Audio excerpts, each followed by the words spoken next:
I'm not a fan of parties. Even during my wedding, I didn't have a stag and hen party because I didn't see the point in it. My wife and I were good together. We loved and always supported each other, but I could not even guess that soon my life would change dramatically, and I would turn from a cheerful person into a vegetable. I took revenge for my long suffering, and all those who were involved in it were punished. I woke up in the morning to loud snoring. My head was pounding so intensely that I could barely open my eyes. I found myself in a room on a double bed, completely naked. The sun was glaring through the window, and after lying there for about 3 minutes, I turned my head to the left and saw a girl sleeping next to me. It wasn't my wife, Laura, with whom I had been together for 4 years. I moved closer to the girl and turned her to the side in an attempt to stop the snoring. She appeared to be around 25, with chestnut hair, a well-maintained body, and, to my surprise, she was also lying naked. On her right hand, there was a snake tattoo. I couldn't figure out how I ended up in bed with her and struggled to remember what happened yesterday. I simply couldn't believe that I had cheated on my wife. After lying for another 10 minutes, I tried to wake up the girl. "Excuse me, who are you, and why are we in bed together?" My head was splitting and my throat was completely dry. "Ma'am, please answer me." I made a second attempt and finally managed to get words out. "Back off. Your time is up. Let me sleep." Saying this, the girl turned away from me and continued sleeping. I recalled the events of the previous day, specifically where I was supposed to be. My wife Laura has a close friend, Sarah, who was about to get married to Kevin. In celebration, bachelor and bachelorette parties were organized. I was against it because I hardly knew Kevin and didn't want to be in a strange company. I generally had few friends and disliked such gatherings. "Honey, I don't want to go. There will be many guys I don't know. What am I supposed to do with them? It's better if you go to your bachelorette party and I'll stay home." "How do you imagine that, dear? Sarah promised me that everything would be fine, and if you feel bored, you can leave. Go there for me, please. I want you to relax." "What if I just end up being a hindrance there?" "No, you'll all be drinking alcohol, and it usually brings people closer." In the end, Laura persuaded me to go to the bachelor party with unfamiliar people. Although I didn't like the idea, I decided to do it for her. After all, I had nothing to lose, and making new acquaintances is always cool.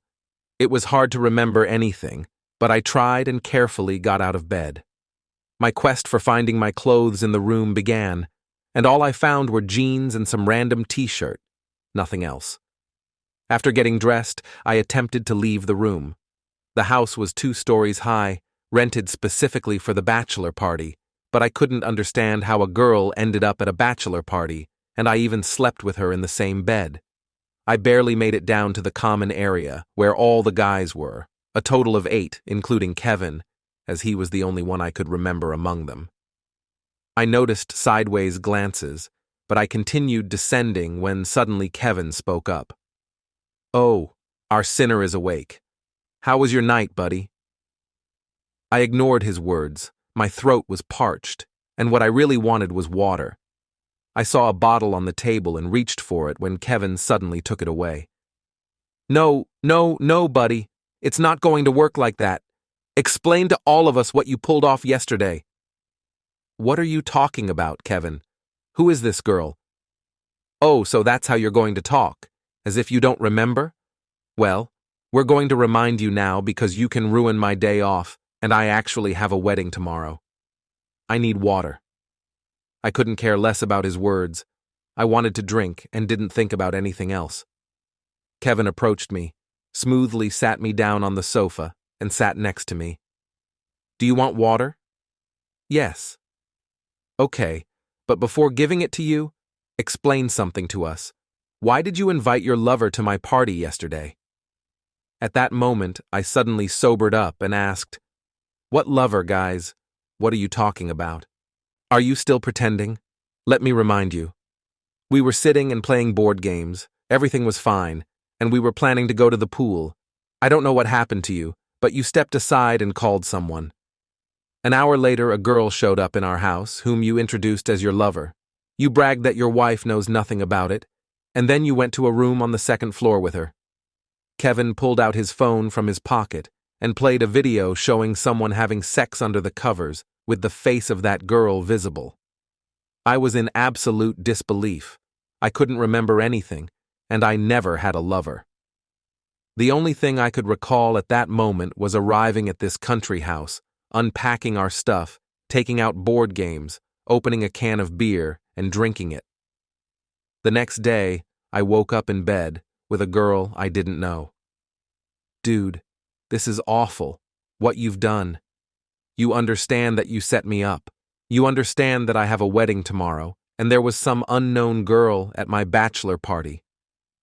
If Sarah finds out, learns that I hid this fact, I don't want to betray you, but I also don't want to hide anything from my wife, and you're putting me in a difficult position.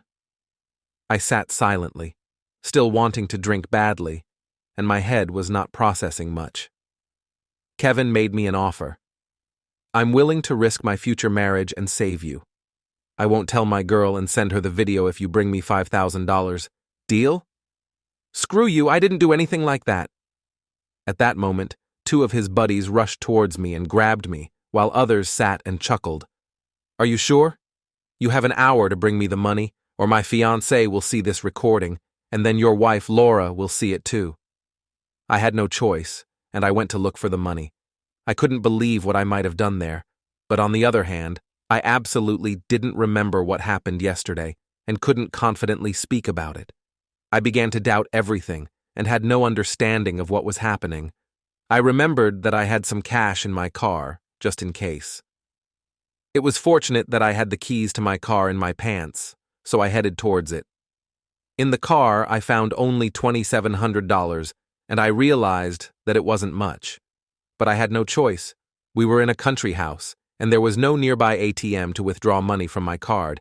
So, I went back to the house, gave them the cash, and offered to transfer the rest online. However, I realized I didn't have my phone.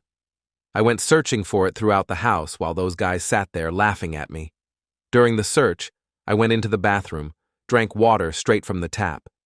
I think I drank about 3 liters, and after that, I felt better and resumed searching for my phone. In 30 minutes, I went through the entire house but couldn't find it, and, of course, no one helped me. Have you seen my phone? No. I lost hope and offered my watch, a birthday gift from Laura worth around $10,000. Kevin took the watch without hesitation and then subtly hinted that I should leave the house. I went straight home, my mind in complete chaos. I had no idea what was happening. I couldn't believe that I could betray my wife. It was an obvious setup, something I never expected. When I arrived home, Laura wasn't there. There were some documents and a note on the kitchen table. The documents were divorce papers, and I was stunned. Taking the note, I began to read. Edward, I never expected such betrayal from you. You ruined my evening yesterday and probably my whole life. I trusted you, thought everything was fine between us. But it turns out you had a lover. Don't bother coming to Sarah and Kevin's wedding. It's pointless. After the wedding, we'll begin the divorce process, and I hope you won't resist, as the evidence of your infidelity is clear. I honestly loved you and wanted to build a happy marriage with you, and you spat in my face so foolishly. I hope this teaches you something. Don't try to contact me. I don't want to see you. My lawyer will get in touch with you, and you can live in the house. I won't return. Goodbye. I read this note about 10 times and couldn't believe my eyes. In a burst of emotions, I got into the car and drove back to the country house to talk to Kevin and find out what was going on. I was driving very fast and recklessly, lost control, and at high speed, the car went off the road, colliding heavily with a tree. I woke up in the hospital, and there was no one around me. I was completely alone, feeling like I might have died. I found a button and called for the doctor, and in a few minutes, a tall, bearded man entered my room. Mr. Edward, I'm glad you're alive. How are you feeling? I started a conversation with the doctor. He informed me that I had been in a coma for 3 days after an accident where I veered off the road and crashed into a tree. He mentioned that my wife had visited me and asked to notify her when I regained consciousness. I had a severe concussion, and my leg was in a cast. I had survived serious injuries, but it no longer mattered to me. I just wanted to see my wife. 2 days later, Laura visited me with her lawyer. I was glad to see her. She didn't even inquire about my well-being. Instead, she expressed her contempt for my decision to drive while not in my right mind. She handed me a piece of paper that I was supposed to sign. Before signing, I wanted to express my opinion, but she refused to listen. After signing the paper, she left the room, and I was left in complete solitude. Each day dragged on. I didn't even have a phone to call anyone.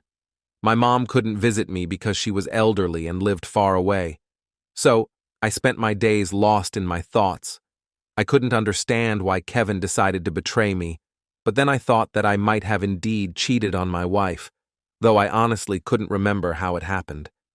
I hoped to talk to Laura and make things right, but she was firm in her decision, and I didn't push her.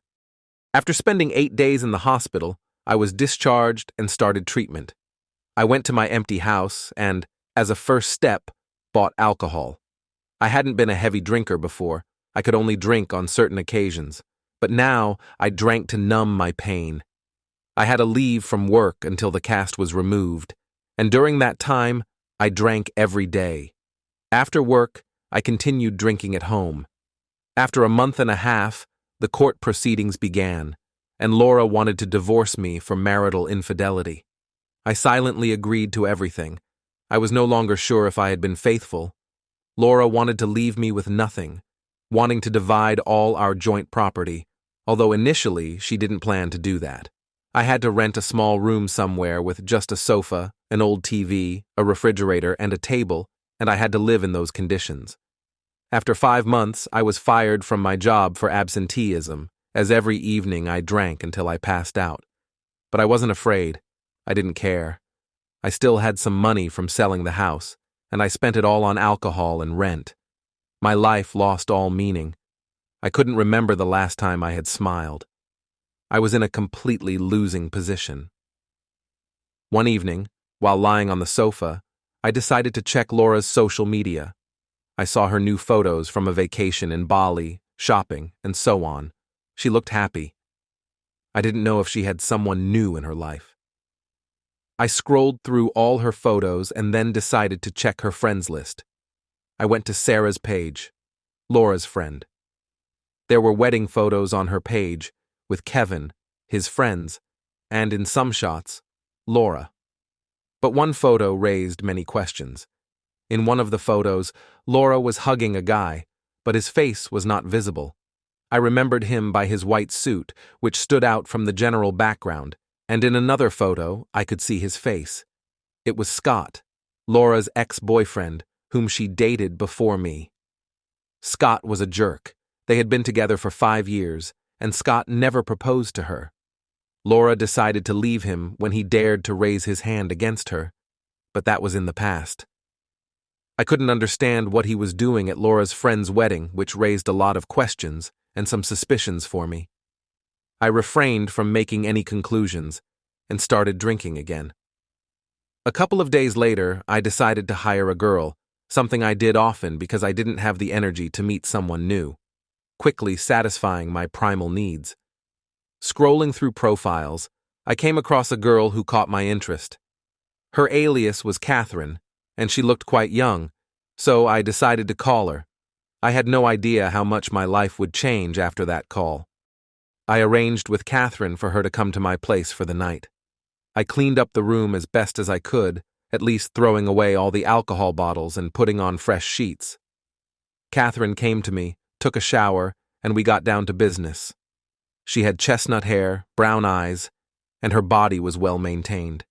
It was one of the expensive services, and I felt ashamed that I had called such a delicate girl to my pigsty. But most importantly, I was sober. We engaged in intimacy, and I decided to experiment a bit by taking her hand and was horrified. On her right hand, there was a snake tattoo, the same one I saw on that fateful day. I recoiled from this girl. I was shaken. "What's wrong? What happened?" "Your tattoo. How long have you had it?" About a year ago. Does it bother you? We need to talk. I felt as if I sobered up. There was hope for something in my mind. I started questioning Catherine about her life. What's wrong with you? Why all these questions? Do you remember about 8 months ago when you were at a party, invited to a house with only men? You woke up in the morning and some guy started waking you up and you sent him away. I remember. Do you remember me? Can you tell me what happened that evening? I was called. I don't remember the guy's name, but he was blonde, and I liked him. I came, there were 9 guys, one of them was already passed out, and the rest were normal. I couldn't understand why they called me there for most of the evening. I just sat with them and played board games. Then we went to the pool, and later I went upstairs with the blonde guy, and he took advantage of me. His friends came into the room and teased us. Was the fair-haired guy named Kevin by any chance? Maybe yes, maybe no, I need to see his face. I took out my phone and showed her a photo of Kevin, and she confirmed that it was him, and my world crumbled. So, it wasn't me on the video, it was Kevin, and he called Catherine to frame me. But why? For a couple of $1,000s? Or did he just want to ruin my marriage? I couldn't understand why someone would set me up like this. Do you remember me there? Honestly, no. I stood up and went to shave off all the facial hair, then returned to Catherine. Now recognize me? You're the guy who was blackout drunk? I confirmed that it seemed that way, and Catherine became my hope to get to the truth. I asked Catherine if she remembered any distinctive features of Kevin's body, and she said he had 3 scars on his chest, which she remembered vividly. I proposed a partnership to Catherine, and she agreed. I would pay her hourly, and I shared my entire story with her, explaining what had happened to me. She was horrified, and showed sympathy towards me. The next day, I began looking for the best lawyer who could crush my opponent for defamation. That turned out to be Walter Palmer, an expensive lawyer, but I didn't care. I wanted justice. Because of this incident, I lost my wife, job, and all acquaintances turned away from me. When I walked down the street, everyone looked at me with suspicion. They thought I was a shameless cheater who betrayed his wife and was also an alcoholic. I wanted justice to prevail. Mr. Palmer spent the whole day with me, explaining all the details. He listened to my version, where I suspected that Kevin intentionally planned everything to take some money and ruin my life. Mr. Palmer immediately refuted this, stating it was a very weak motive and things were not so straightforward. He emphasized that we needed to look into the hospital, specifically to the chief doctor, because on the night of the party, I lost consciousness and was blackout drunk, which meant someone could have spiked my drink, and the doctor might intentionally withhold information. The next day, Mr. Palmer and I went to the hospital, requesting my medical records, but found nothing. We asked a nurse to guide us to the chief doctor, but she said he was busy, so we used some manipulation and eventually got led to the chief doctor. "Oh, Edward, you look great. How have you been?" Mr. Palmer immediately threw a folder with documents on the table, containing accusations against Mr. Rasmussen, the chief physician, for intentionally withholding blood test results from the patient. Mr. Rasmussen reviewed the documents and began to deny the allegations. Mr. Palmer then started pressuring the doctor, stating that he would likely lose his position but could mitigate his punishment by cooperating. However, the doctor refused to cooperate and continued to deny everything. He denied intentionally hiding my test results from me, but after 15 minutes, Mr. Rasmussen confessed to the crime. He claimed that a potent sedative was found in my blood, and he retrieved all the necessary papers from his safe. Mr. Rasmussen began to justify himself, saying that immediately after the accident, he intended to inform my legal representative, Laura, but Laura asked me not to reveal anything and paid the doctor $50,000 for my silence. Mr. Rasmussen started to express remorse for withholding such a serious fact, but Mr. Palmer said that he would still face consequences, and it would be better for him to cooperate with us. We left the office, and Mr. Palmer voiced his worst suspicions. If I had any doubts before, I am now 100% sure that your ex-wife orchestrated all of this to divorce you.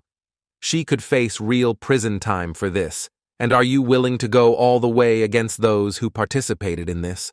I agreed and withdrew the money from the ATM. Mr. Palmer said we needed to hire a private detective to gather fresh information about Laura's life. He called his acquaintance to start the work, and Mr. Palmer and I moved on to the next stage. There were 10 people at the bachelor party, including me and Catherine, so our first task was to get everyone on our side. To achieve this, we needed to talk to the leader, Kevin. We hired another private detective to track and provide information about Kevin, including where he worked and when he returned home. In a couple of days, we received all the necessary information and photos. Among them were a couple of interesting pictures where Kevin was kissing a woman who didn't look like his wife. I realized this could work to our advantage. We learned Kevin's car number and, along with Catherine, started waiting for him after work. Kevin came out of the main building and headed towards his car, encountering us. "You two, get away from my car." Wait, do you not remember me?" "Why should I remember you?" I said. "Get away from my car." I realized that a direct approach wouldn't work, so I decided to show him compromising photos with his lover. Kevin looked at them for a few seconds, and it was evident his face turned red with anger. He tried to grab the photo, but I didn't let him. Then he attacked me and landed a few blows, 1 to the face and 2 to the stomach. At that moment, Mr. Palmer appeared from around the corner, capturing everything on camera, and Kevin realized he was in trouble. "Guys, please don't send this to my wife." I looked at this pathetic man, and my lawyer explained to him what was happening. Kevin revealed much more information than the doctor. He explained that his wife Sarah asked him to help her friend Laura, who wanted to divorce her husband, meaning me. He did everything as she told him, and Laura paid them $20,000, which they spent on their wedding. He tried to justify himself, saying they urgently needed money then, and it seemed like a great opportunity. He never thought it could ruin someone's life. He also confirmed that he was the one in the video having sex with Catherine. Hearing all this, I smiled because the entire conversation was recorded on a dictaphone. In the end, Kevin agreed to cooperate against Laura, stating he would do anything as long as Sarah remained unaware. He was very naive. Right at that moment, all the photos of him with his lover and the recorded conversation were sent to his wife's email. We no longer needed him because he would face criminal charges. The next day, we received information from a private detective about Laura. It turned out she was currently living with her ex-boyfriend Scott. We also obtained photos, and I downloaded the wedding pictures where Laura was seen embracing a man. At that time, we were still husband and wife, so we could present it in court as infidelity while her actual husband lay in a coma. For another day, Mr. Palmer prepared all the documents for filing my case and gathered all the evidence. The next day, it all went to court. I accused the chief doctor of withholding my blood test results, Kevin and his friends of defaming me and spiking the solution, and Laura of humiliating, defaming, and cheating on me with the help of money. I felt like I was in a detective movie. A couple of days later, Kevin contacted me and began threatening me, saying he would kill me for ruining his marriage. I recorded the conversation and sent it to the court.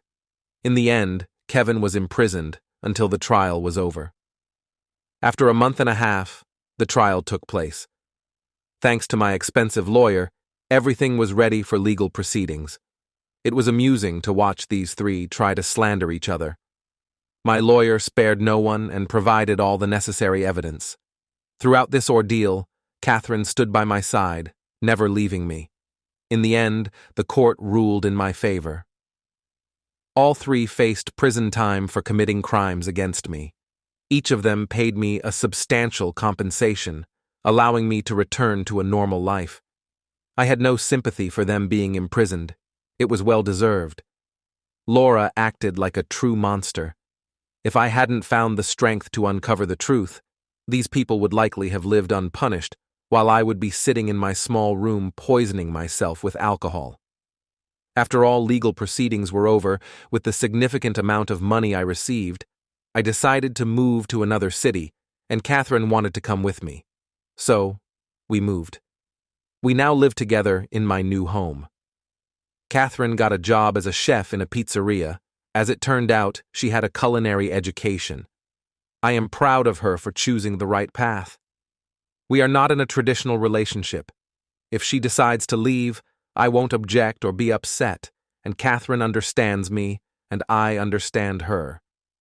Catherine is still the person who helped me uncover the truth, and I am excessively grateful for her support during the chaos in my life. I managed to find a new job, so I had something to occupy myself with. This situation did not close me off. On the contrary, I became more open and sought new acquaintances and friends. I went through a period in my life when I had no one, and now I understand how crucial it is to have a close person by your side. Thank you for listening to my story.